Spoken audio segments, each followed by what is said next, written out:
அனைவருக்கும் வணக்கம். ஐயா, நேத்து நீங்க சொன்ன மாரி கசகசா வடிச்சு அந்த பையனுக்கு குடுத்தனுங்களா ஐயா? நைட் நல்லா தூங்குனானுங்க ஐயா. ஆ. அது நல்லா தூக்கம் வரும். நல்லா தூக்கம் வரும். இன்னும் நல்லா தூங்கணும். அப்படின்னா, இது போக பாருங்க, வெந்தயம். வெந்தயம் இருக்கு பார்த்தீங்களா? வெந்தயம். அதைய நல்லா அ அம்மியில போட்டு நல்லா மை மாரி அரைச்சீங்க. அந்த வெந்தயத்த ஒரு 5 நிமிஷம் தலையில நல்லா தொடச்சு விட்டு, கொஞ்ச நேரம் வெயில்ல நிக்க வச்சீங்க. அவங்கள நல்லா குளிப்பாட்டணும். இந்த சோப்பு, ஷாம்பு எல்லாம் போடக்கூடாது. அப்புறம் என்னங்கய்யா போடுறது ஷாம்பு போடாம? ஷாம்பு போடக்கூடாது.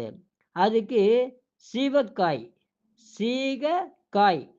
அந்த சீகக்காய போட்டு, இல்லன்னா அரப்பு கொஞ்சம் வாங்கி தேய்ச்சு குளிச்சேன்னு வைங்க 2 பக்கெட்டு தண்ணி நல்லா குளிக்கணும் அவங்க. குளிச்சாங்கன்னா, அவங்களுக்கு நல்ல தூக்கம் வரும். நல்லா தூங்குனா சரியா போகும். அப்புறம் ஆழ்ந்த மூச்சு பயிற்சி, தியான பயிற்சி கொஞ்சம் சொல்லி தருவோம்.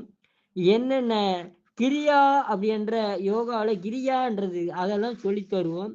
அதெல்லாம் சொல்லி தந்தோம்னா அவங்க அ மனம் நிம்மதியாயி, அ நம்ம கூட நல்லா பேசி, நல்லா சிரிச்சு, நல்லா விளையாடுற மாரி வந்துருவாங்க. அ இத நம்ம கண்டிப்பா மத்தியான நேரத்தில அந்த வகுப்பு எடுப்போம். அ வந்து சேருங்க. நம்ம சொல்ற உணவு முறைகள கொஞ்சம் வாங்கி சாப்பிடணும்.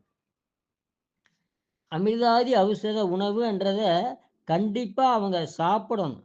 அப்பதான் நரம்புகள் பலம். இது என்ன எதனால அந்த ஆச்சு? பற்றாக்குறை. உடல் உறவு என்றது கண்ட கண்ட நேரத்துல இருந்ததுனால வந்த வம்பு தான் இதுக்கு. அதனால அந்த அமிர்தாதி ஔஷத உணவு வாங்கி சாப்பிட்டோம்னா, நல்லா ஓரளவுக்கு நல்லாவே கேட்கும். நல்லா மாறுவாங்க. வாழ்க, வளர்க, உயர்க. நன்றி, வணக்கம்.